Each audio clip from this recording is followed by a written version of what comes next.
Përshëndetje. Për javë tëra u krijua përshtypja se Shqipëria ishte kthyer në armiken e natyrës vet.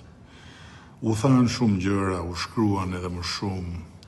U ndan miliona imazhe, akuza, gjykime dhe bindje të cekta. Dhe për një çast u duk se zhurma triumfoi mbi realitetin.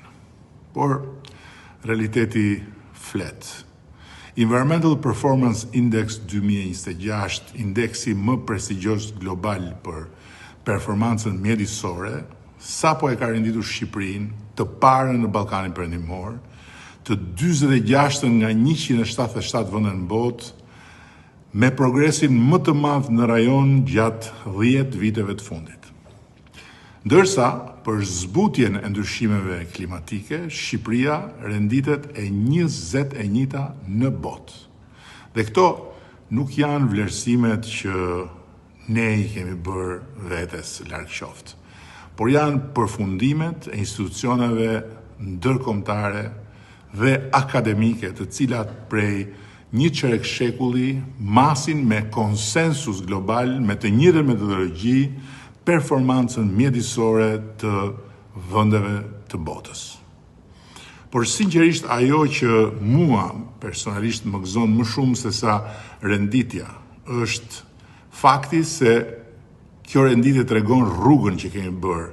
Nuk ka ngaluar shumë vite që Shqipëria ishte vendi i prerjeve barbare të pyjeve, i gjuetisë, së egër të shfarosjes kriminale të shumë specieve, i lumenjve të kthyer në vend grumbullime, mbetjesh dhe një shteti që shpesh nuk kishte as mundësi, as instrumenta, as kulturën për mbrojtje natyrën, por mbi të gjitha vëmendje. Sot jemi një vend krejt tjetër edhe në këtë aspekt. Madje kemi arritur deri aty sa të zhvillojmë protesta të mëdha për mjedisin. Dhe kjo pavarësisht çdo egzagerimi, manipulimi apo instrumentalizimi politik që ju bashngjit atyre protestave është në vetvete një arritje e madhe e shoqërisë.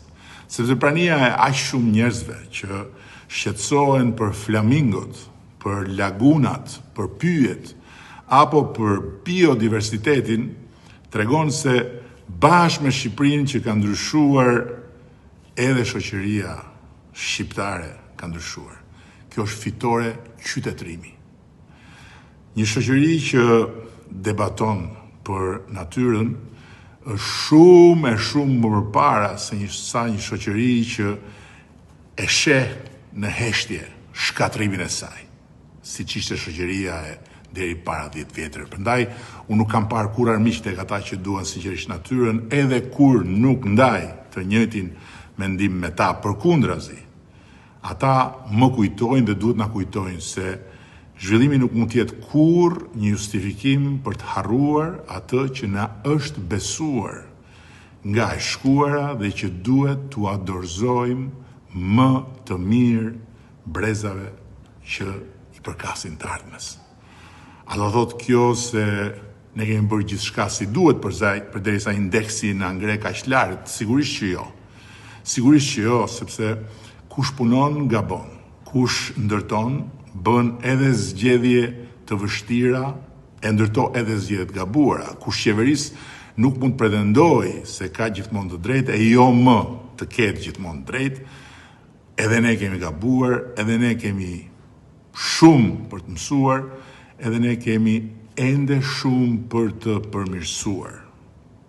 Prandaj, ky raport nuk është një medalje për t'u vetkënaqur dhe as për t'ja u përplasur në fytyrë atyre që mendojnë ndryshe nga unë, por është një përgjegjësi shumë e madhe dhe një kujtesë se do të dëgjojmë më shumë, të korrigjojmë më shpejt kur është e nevojshme dhe të mbrojmë me edhe më shumë vendosmëri ekuilibrin mes zhvillimit dhe natyrës, ama duke mos i harruar kur faktet.